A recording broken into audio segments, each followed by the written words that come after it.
I had it here. Oh, okay. Okay. So a little while ago, I asked in green level clearance for replays from new people. Actually, that's really annoying. A little while ago, I asked for replays from in green level clearance from new players specifically, because I wanted to, well, provide help hopefully. And Rickragela was kind enough to provide this one, and Architect is, I guess, his opponent. I was actually going to, hold on. Yeah, just try this out. Working out all the kinks, all that sort of stuff. I'm actually going to block this, just so you don't really see it. Sure. And yeah, let's just see what's like. So I haven't seen the deck lists. I don't know anything beyond that. They're like new player deck lists. I'm assuming that they're not, super polished or anything. We have, Criminal against Wayland. We have Gabriel Santiago, Building a Better World. So like sort of the classic core set type stuff. Yeah. The other thing I'm going to say right now is I'm probably going to be like very nitpicky on very procedural type stuff, mostly because it's the stuff I'm good at noticing, and it's also because it's stuff that's easiest to like talk about. Like if you do it like a tiny mistake, it's easier to point out that tiny mistake. Whereas like a big wholesale, strategic mistake is a lot harder to talk about. But I'll try my best. I don't know. Yeah. So let's just see if it's this, right? Yeah. Just work on the hotkeys, and I can't hear any of the sound effects yet. Do there sound effects? Nope. Let's just try this out. And yeah, this is also to sort of work out the kinks, the sound. And there's also no sound coming from here. Let's figure this out. So we want to look at the sound settings. So it's sound settings. I'm just sort of talking to myself here. This should be going to the stream. Yeah, this B1. Yeah. Should be going to voice meter input. And oh, there is sound. It's just that there's no sound for that. Okay. So let's just go through and see what's up. So yeah, Rick did some pretty standard stuff. Spiderweb caduceus. So yeah, double ice and then beanstalk, which is very standard stuff. This is like a pretty minor thing. Maybe Rick knows something that I don't regarding Architect's deck, but I would maybe not always. Actually, you know what? Never mind. I was gonna say that maybe you wanted the spiderweb in front of R&D and the caduceus in front of HQ, but I guess it's Gabe. You don't want caduceus versus Gabe is kind of like a standard type thing where Gabe would usually just pay the 2 to read the trace. But yeah, I don't think anything too weird has happened, so let's just continue. Ice speed and stock, pretty standard stuff.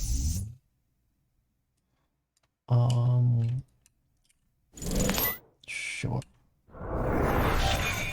He ain't doing also relatively standard stuff, just building up econ. Yeah. Immediately scoring this hostile. How do I feel about this? I don't feel like it was super urgent to score the hostile. Obviously it's nice to turn on Archer. It's nice to have it done. I personally probably would have done a little bit more setup, like drawn a bit more. Hopefully drawing some ice to build up my remote. Before giving the runner more bad pub to work with, but like it's not like a huge mistake or anything. I think it's a fine either way. The runner just draws 3 times. Katie Jones, pretty. Like, nothing too special has happened so far. Oh wow. Okay, so Rick is sort of pushing. It seems like. I guess that's why he scored the hostile, because he wanted to build a remote, try to score behind the archer.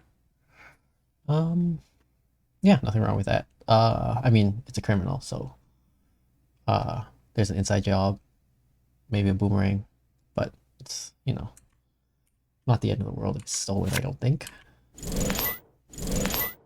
Oh, a spearfishing. I guess this is a different meta that I'm used to, but spearfishing is also the same thing as an inside job in this case. It just steals it. Oh, sorry, I think it just steals it and continues just build up econ. So that's a little strange. Well, not a little strange. Like there's sort of like a moment here, I think, where I think you should probably just sort of consider how much you believe that Gabe has another inside job or spearfishing in hand. Because, I mean, it is at 4 cards in the grip. I mean, honestly, if it was me, I would just go ahead and do it. I would just, like, specifically because there's this agenda in hand, I would probably just try to do it anyways, just install advance, try it again. But yeah. The other thing I probably should have done starting earlier, was I probably should have moused over cards so that people could see. Just a note to myself. Mousing over cards so that, you know, new players can see, because that is partially the point of this. So like spearfishing, make a run, and if it is the innermost piece of ice protecting that server, bypass it, right? So that means that this archer over here would have been able to defend against spearfishing, and that's why Rick didn't res it. And I feel like I should have talked a bit more about that specifically. Katie Jones building up econ, Data Sucker is a way to build, how do I say this? Build equity in otherwise pointless runs, I think. But I don't think that's too, or like just build value for making a successful run at all. But I don't think it's too big of a deal at the moment. And the important part is actually this paper trail Katie Jones interaction, I think. Where if the paper trail is scored, the Katie Jones is probably going to die with a whole bunch of money on her. But let's just sort of see what Rick does. And Rick does installs public support. A kind of minor thing. Maybe should have drawn before spending this first click, but not like a huge deal. And yeah. Yeah, so architect gaining value just over time, getting a draw. A data sucker counter.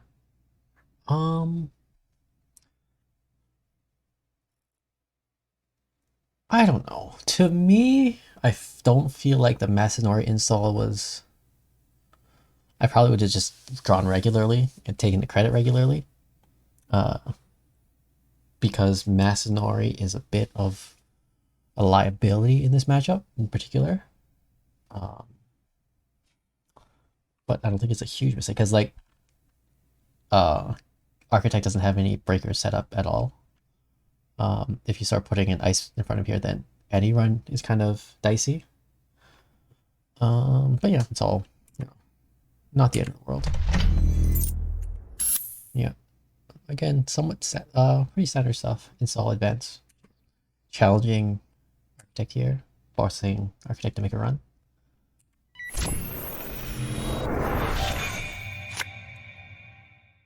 Ooh, that is a little unfortunate for Architect, because I feel like this is going to score, right?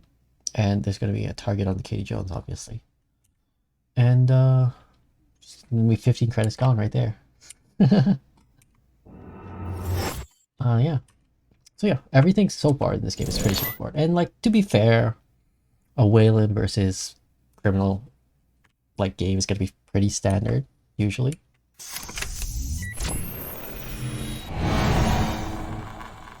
Oh, interesting. Interesting.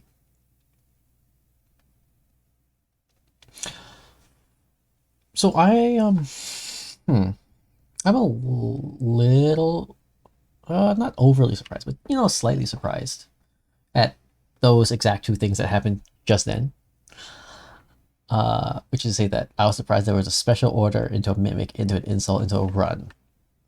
And I don't think that there was a huge reason for that beyond just sort of like a minor amount of panic and just like going ahead and trying to be aggressive. Because Gabe actually had plenty of opportunity to be aggressive before this, right? And he just didn't do it. And like it's true that scoring a paper trail is like scoring any agenda really sort of slows the corp down, but in this case it didn't slow the corp down by that much.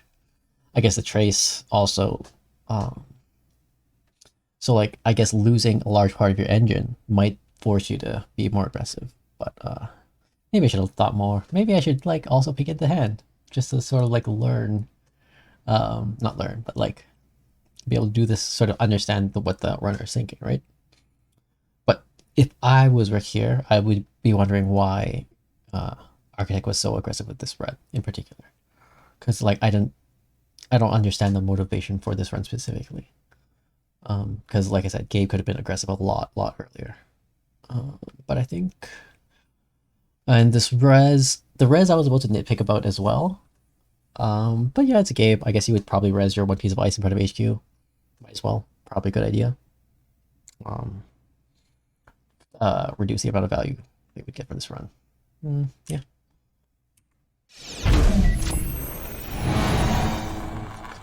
This res, I definitely feel bad about.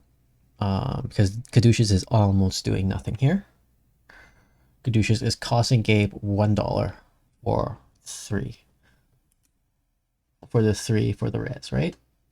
Because the Mimic is already on board. Now, Gabe sort of knows that he could get into R&D. Almost guaranteed. I would probably keep it face down to keep the credits and to keep the mystery. Because like 4 credits is 4 credits is a number that means that a lot of ice can't be resed, right? So Architect might run on this and not understand the motivations behind Rick not resing, right? And like this is not like a hard and fast rule or anything. Like I understand the motive. I understand why you might want to just like res it just to make Gabe think like for half a second before running, like because it's going to cost Gabe $1. But like it is like just $1 because Gabe, again, I didn't say again, but Gabe does have that bad pub, or Wayland has that bad pub, so it makes it hard to tax this 2 credit like tax, right? It is 1 credit per run to access R&D, and I think just like not raising it and then next turn clicking for 3 credits or just getting money is would have been a better idea maybe, but I don't know. Gabe is low on money. Maybe you want to keep both sides poor. Yeah, but yeah, I think we should just continue. Yep, a little unfortunate. Yeah, maybe I should have looked at both of these. Oh, that's a little sad. Maybe I should have looked at both of these decks beforehand to sort of understand how they're gonna win. Also, I would like to note that this thing, I probably would have res it a few turns early. I probably should have gone back and said, oh, you probably should have res that here, because on the turn that the KD was trash, I mean, I guess Gabe was on 9 credits at that time, right? But maybe it would have been a good idea to just res the public support a bit earlier, force Gabe to run into trash, because, the same turn that you trashed the KD, because at that point the Gabe might think hard about whether it's a good idea to even trash the public support. And actually one of the sad thing about, how you talked about so much about that Caduceus res is that now Rick is at, 3 credits less. A credit hedge fund is now out of the running. And I know earlier when I said, like, if Rick had res this, it also would have made that previous res would have made this hedge fund out of reach as well. But you know, I think the forcing the trash or getting 1 free point is better than this 1 tax here. But yeah, let's just continue on. Sorry, I was not even paying attention. What was in there? Was that okay? So Mails went into that server. I guess it's fine. Remove the bad pub. I guess that makes the caduceus res make more sense. Yeah, whatever. Gain a credit, so you could res Mills. That's fine. So that's the thing, is that if the Mills was to dissuade a repeated R&D run, then I would have res it before Arctic spent any clicks, because if Arctic would have started a run, it would have been too late to res the Elizabeth Mills to deny that 1 credit. But I think it's like whatever. I guess it's like forcing a run, which is wasting a click. It's fine. And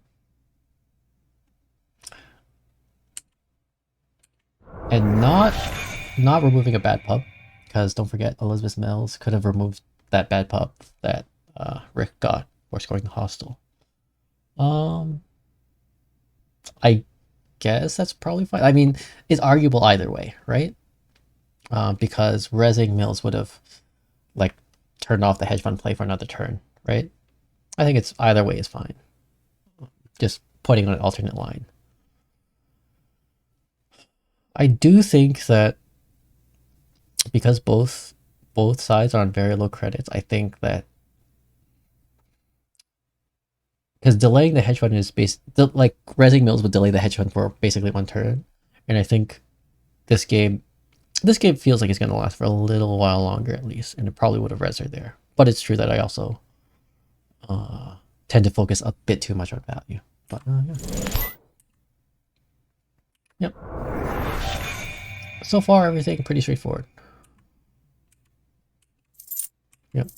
Oh. I have not seen this for a little while. Yeah.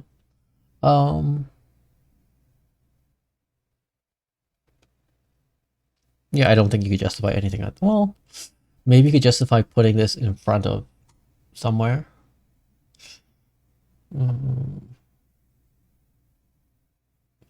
If you put it in front of R&D, you are again delaying your hedge fund turn, but I don't think delaying the hedge fund, because you're not spending that 9 credits on anything anyways right now, right? Yeah, I think the hedge fund is sort of the automatic play, I think. Oh, right, and I completely forgot. This is building a better world too, so, you know, hedge fund is actually better, maybe.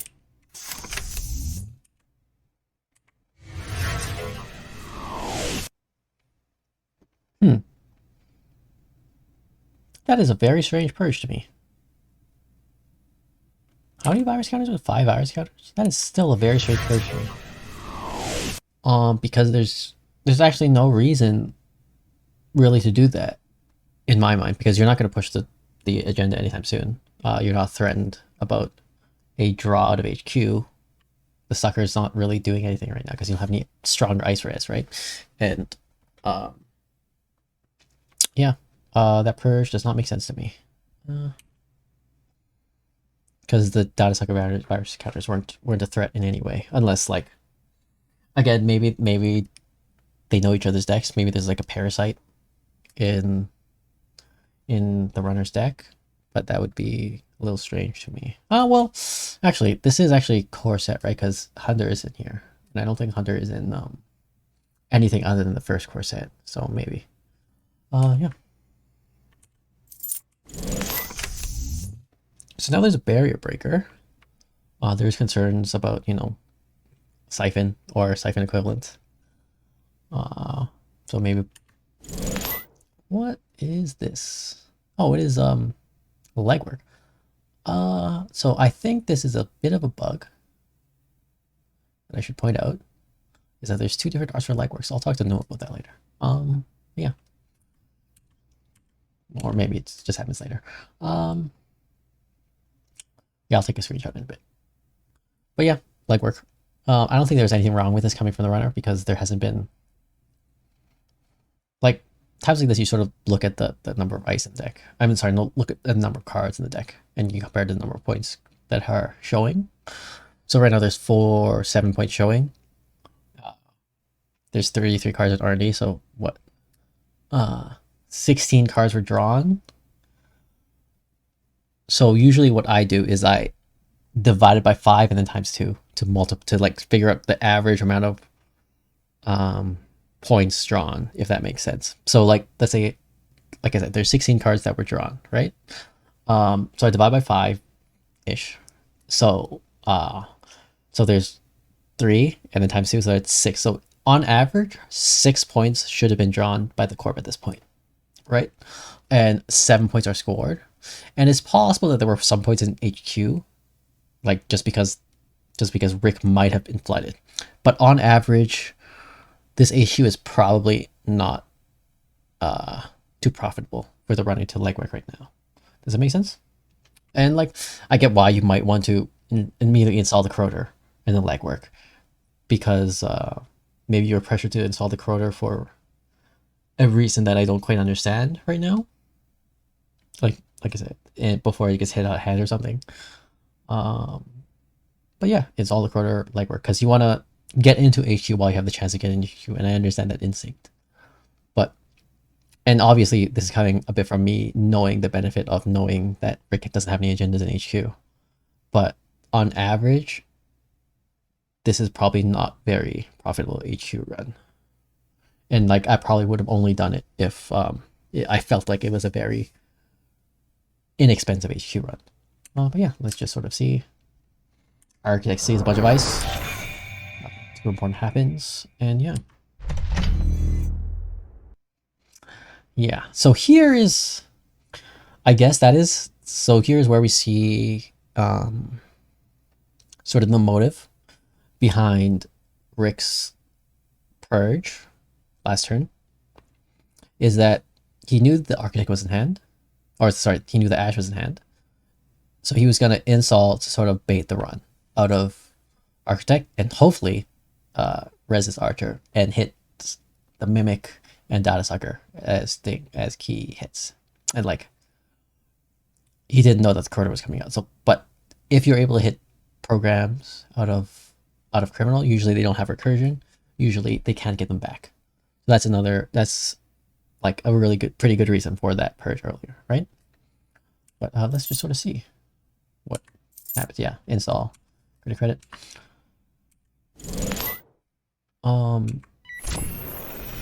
Yeah, all right. So this sort of tells me right here that I don't think that Architect has any intention of running here at all, right? Yeah. Yeah, no intention of running on Ash at all.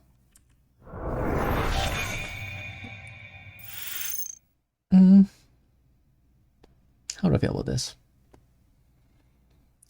Like, you'll notice, like, resing now, like, I know that now both sides have money now, but like, resing at this point is, I guess, what is all that's happening here is Rick has decided to pay $2 to force Architect to make a run and then spend 4 credits, or spend 3 credits actually because of the bad pump, right? And that's basically all that's happened with this one specific res.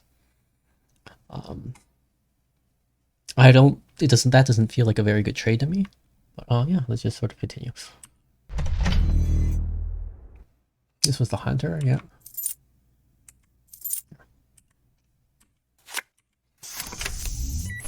Oof. And yeah, like, I didn't think of bank job at the time when I was talking about, you know, that much earlier. Like when I was talking about the option to res the public support much earlier. But you know, now Architect has made a whole bunch of money from that, right?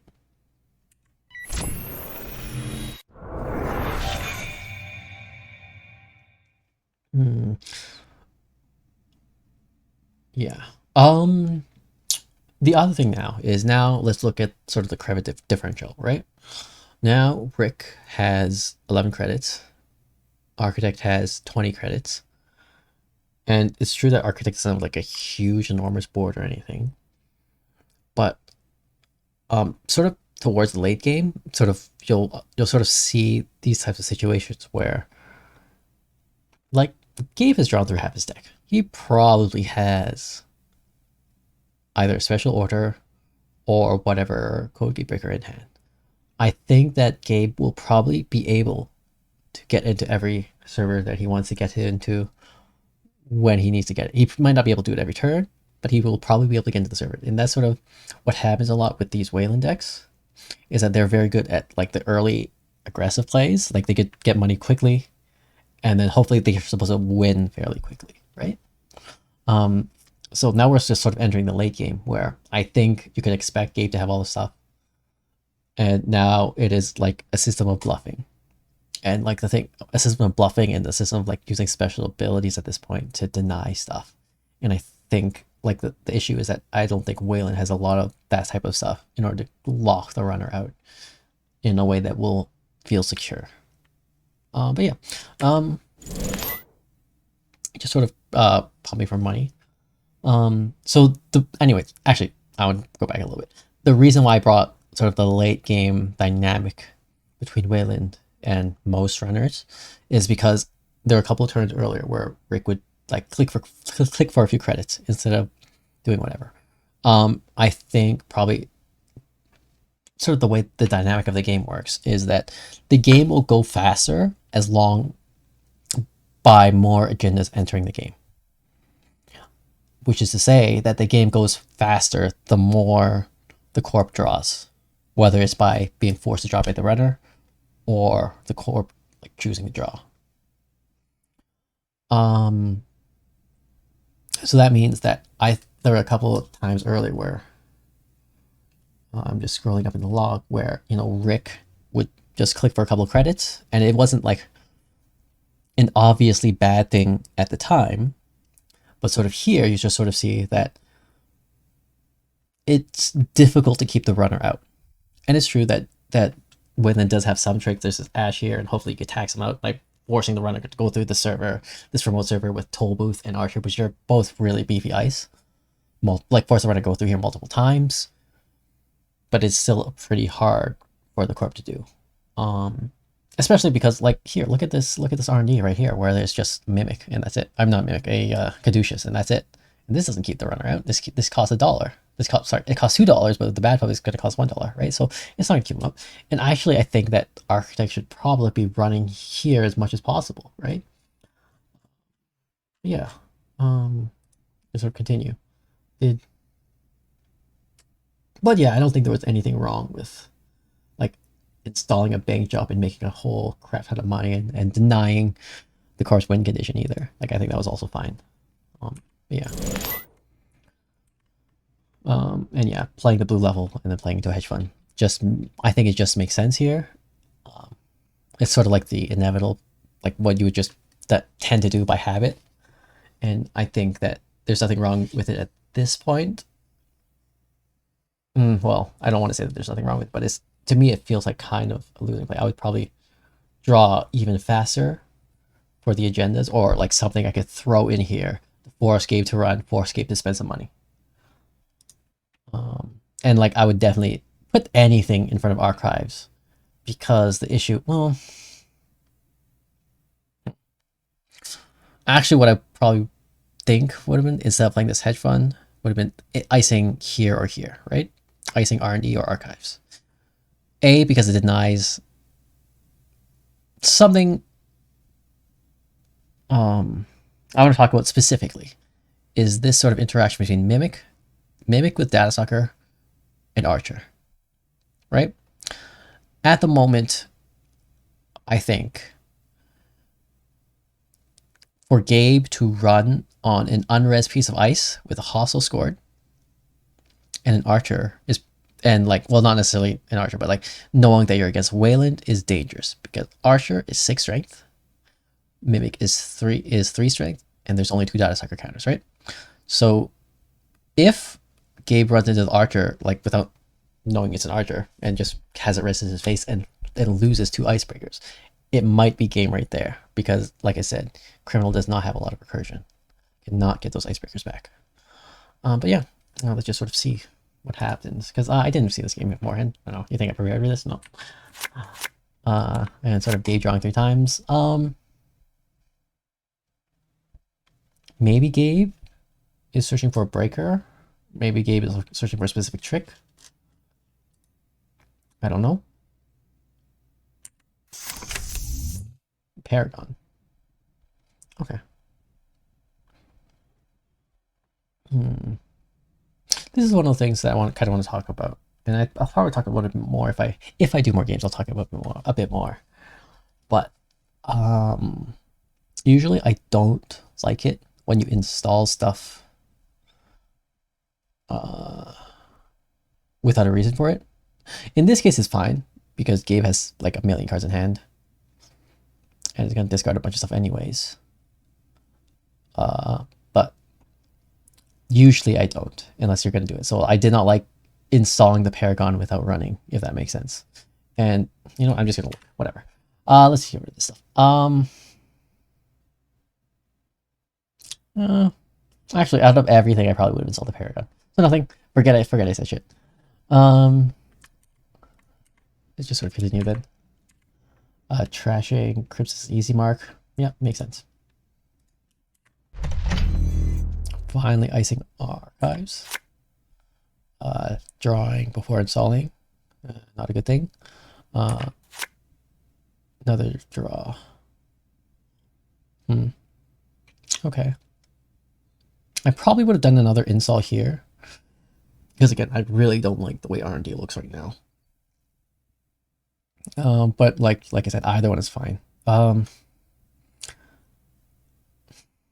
Again, I do want to point out, like, I think Rick wanted this public support to go into the server to force a run, to force a spend of money and or clicks from Gabe. And like usually drawing last click is like kind of a minor thing.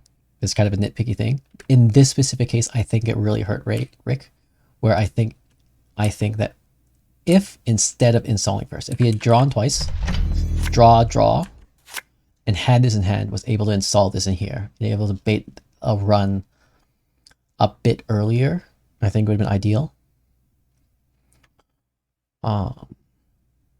But yeah, whatever. Let's just continue.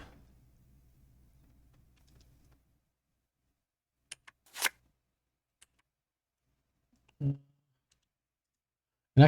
actually trash the public support. That is something else I don't like.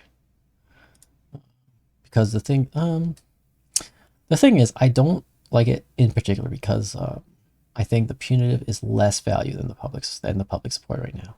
Because I don't expect the punitive kill to be too likely because of the amount of money that Architect has. And it's true that you don't see the econ, and it's true that like if he makes a run, if he runs a toll, it's gonna cause a whole crap ton of money. But rezzing will also cost a lot of money out of Rick. So yep. So now it's getting punished. More data counters. Now the Archer res has been turned off because of this successful R&D run. And, oh well, the game's over. Yeah. Yeah.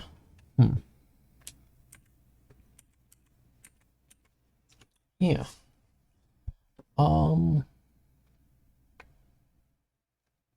So actually, I'm gonna take this opportunity to look at what's in R&D. Look at what did you? Oops, yeah. I have not played June Techie for a bit.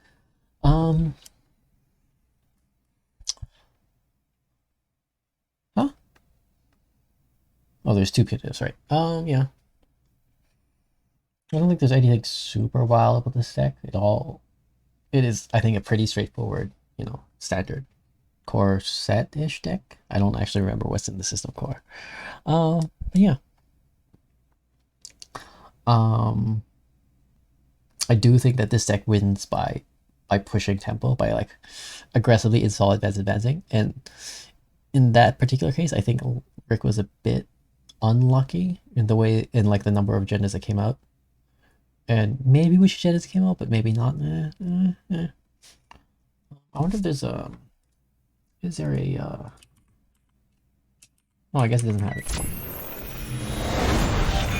There is no statistics screen in the thing.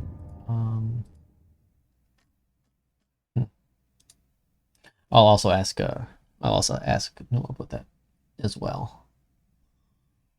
Because I wanted to see, and I'm not gonna like manually go back and count here, but it did not feel like a lot of accesses from the criminal. So it felt like Architect was a bit lucky on those runs. But I also don't quite see the path for Rick's victory here. I think the path for Rick's victory here would have to be like baiting a whole crap ton of runs and hoping that the Mimic gets hit, or hoping that breakers get hit. Yeah. Anyways, I think I'm just gonna post this without too much, fiddling around with it. And then so I can watch it for myself and see any comments. Because this is just sort of an experiment to see how people felt about it. Yeah, I guess I'll just stop. I wonder if people were watching my stream. I think I put it online, but I was not planning on. Yeah, 0 viewers.